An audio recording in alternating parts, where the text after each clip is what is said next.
For this week, we picked discussing the number of clients that we work with who have expensive products with long sales cycles.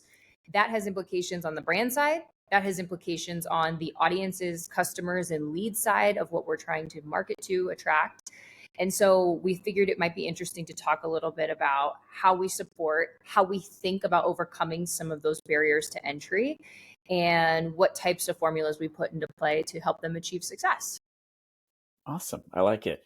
I'll jump in. When we threw this topic out, the phrase, I'm pretty sure I've used it before, is the clients that we're specifically referring to here. Your product is not a candy bar. It's not just a walking as you're exiting the grocery store, you're not going, "Ooh, I'll take one of those." You know, these are considered purchases. People put a lot of time into thinking about these. It's usually a big investment. If you're looking at higher ed, that's a not just large investment, it's also a time commitment. If you're talking about, larger B2B clients making big widgets that cost a lot that run their business. Also, there's the expense of the product itself, plus the added value of it performing well and doing all of that. So to me, I think that the way to think about it is it's always being in front of the right person, always be in front of these people with the content or information they need at that time. It's the classic buyer journey, but it's, at an early stage, people just need to know your product is there. At a mid stage, maybe they've learned about it. They're doing more of that comparison piece. So it's giving those value add pieces. Again, I'm not one. I don't like selling features and benefits. I like selling solutions. So I think that's another key thing I would call out there is, it's not 5 times faster or, say you're doing school, not earn on your own time. It's more time with family, less time dealing with headaches. It's hitting that message that's going to resonate, but keeping that story building as they're continuing that journey from awareness all the way through buying. And again, you don't do that with the candy bar. I do that. Mine is toothbrush. I don't know why I picked toothbrush to talk about. It's like, but I talk about, we can sell toothbrushes online without a buyer interacting with a person all day long. We can put an entire buyer journey in front of them and compel them to purchase a product that is a great fit for them that they're going to love without having them interact with a human being. We're not talking about selling products here. We're talking about selling partnerships.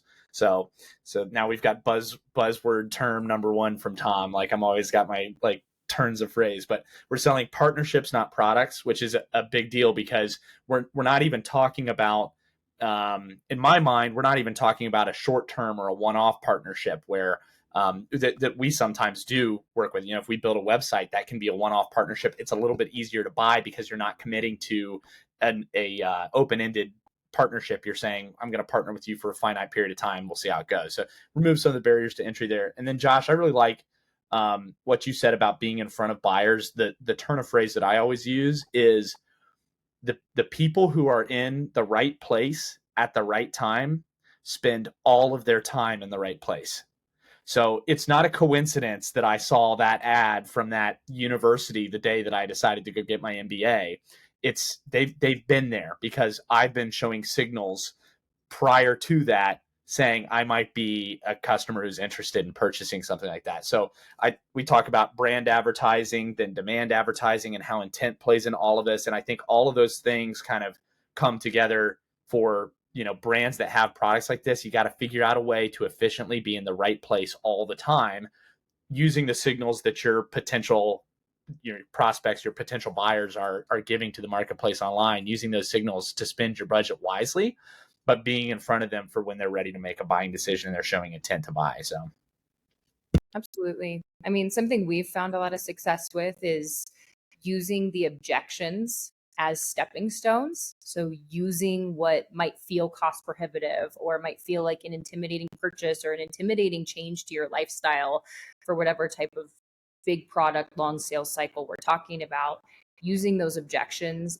as messaging platforms, addressing them and building that perceived value over time and being really consistent with that approach as a brand, I think matters a lot and helps set you apart too. Yeah, I would agree. I feel like I had an insightful thing I was going to throw out there, and then it fizzled. And then I think on the brand side, so we were just kind of talking about how it appeals to customers. I think on the brand side, we talk about this a lot internally, having distinct strategies between lead generation and lead capture, and looking at it as a marathon, not a sprint. Yeah. We have so many clients with 6-figure size products, and they have this expectation often that we should be seeing churn or seeing revenue outcomes within days of turning on a campaign. But we have so much data that shows that, 12 months is the initial window of time. And then we have clients who we've worked with for years and years and years. And we look at that story over a 5-year period, a 4-year period, and you really start seeing that, the year over year conversation matters so much more when you're working with really big brands with really complex, long sales cycle products. There's a whole roadmap of a year over year strategy that if you're not talking about that, I think you're missing out on if you're a brand who falls into this category. Follow Oodle for 5 minutes and you'll hear the word roadmap about 60 times. I think that's really interesting you bring that up, Riley, because yes, you and I were talking last night to a group that asked us how they should measure the results they see on LinkedIn.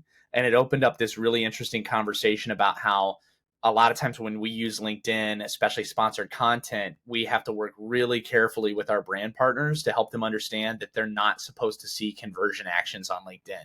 LinkedIn is to bolster their sales efforts, or it's to bolster the high intent traffic that ends up on their website from paid search. But when we evaluate the performance of LinkedIn, we're not looking at, did it get somebody to sign up for a form? A lot of times, sometimes we do.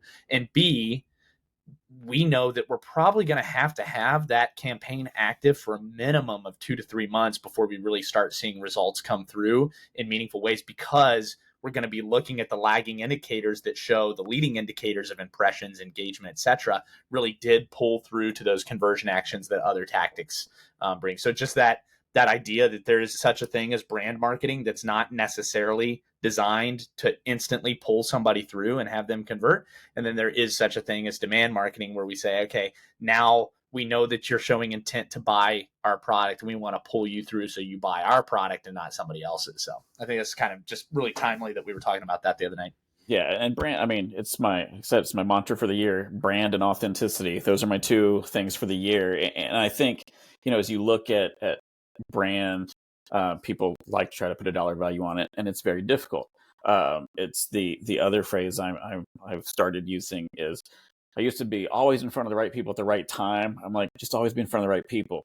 You don't know when exactly the right time is, but if you're in front of them, there are probably a million ads I ignore in a week, but there's one I see. I might have seen it 20 times throughout the week, but it finally saw it on a day when I needed to see it. So, having those pieces and knowing that, again, like your point, Riley, it is a marathon. You are going to start here and you're going to do stuff. Someone will eventually cross that finish line, but no one finishes it that fast. So it takes some time. So some of it is that mental preparedness of knowing that, like, this is a commitment. It's not, I will not turn this on today and tomorrow see a sales. It's a mental shift, I think, from how a lot of places have traditionally thought of those kinds of interactions. Yeah, absolutely. I think one of the final pieces that comes to mind to round out this topic is, how much are you investing in your digital strategy when you do have a product that is at this high price point or experiences these long sales cycles? How much you're investing to market it matters tremendously. We know, based on all kinds of data and all kinds of real life conversations, that most marketers are underinvesting or underfunding in their campaigns to get the outcomes they need. I was looking at a recent survey from CMO. It's called the CMO survey. Deloitte puts it on with American Marketing Association, and they were looking at average levels of investment in marketing budgets across year-over-year data across industries and verticals, and it's fluctuating on average anywhere from 7 to 10% year over year over year. So you also have that factor coming into play as well, which is, are we investing at the right levels for the right level of outcome and expectation that we have for return? Yeah, I think one of the industries that we brought up specifically was higher education, and they're like a perfect example of this, because not only are you spending a lot of money and you're considering it for a long time, but you're also investing in yourself and the time commitment that you're going to have to make when you buy this product. It's kind of like going to the dentist and they yell at you for not flossing. Like, I'm paying you, right? But it's just a big example of that. The higher education landscape, Simpson Scarborough's, I think it was 2020 to 2021 survey year over year, showed like a pretty big jump in university marketing budgets. But they also showed that when they asked marketers at universities if they had enough money to meet the goals that they were expected to meet, they almost all said no. And so like budgets are going up, but they're still not there. So, it's kind of one of those things, when you multiply by 1.2, you're not doubling the outcomes, you're only incrementally increasing them. And so right sizing that investment to what the market will bear is important. And marketers are slowly starting to understand that their products are expensive and they're competing with other media buyers who are willing to invest against their expensive product in a marketplace that comes to bear whatever people are willing to spend. And so that's going to be important, right sizing that, I think. So it's always a saturated market, no matter what you're selling these days. There's always someone else out there selling it too. So it's owning that share of voice, staying top of mind. It's all tied together. My biggest, I know we're probably at or over 5 minutes here, so we'll do the conclusion, which doesn't count, right? My biggest takeaway is something that Josh said, and Riley, you kind of complimented with what you said, and I circled the word relationships. And it's the idea that this is a fundamentally different kind of marketing than marketing, for example, for consumer packaged goods, where you can build a relationship between a user, a buyer, consumer with the brand completely digitally. This marketing is all designed to build a relationship with a human being who represents the company who's selling. And so, even we brought up higher education a lot. Even higher education institutions, a student is going to eventually talk to a recruiter who develops a relationship with them and evaluates their fit for the university. So this is kind of something we've been talking a lot about recently, and putting context and words to ourselves. But this is a very different kind of thing. The marketing isn't designed to get somebody to make an online purchase. It's designed to get a conversation with a human being and build a relationship. And if it doesn't take much imagination to think about how the content and the buyer journeys and the tactics and channels you might use would look different for that. So yeah,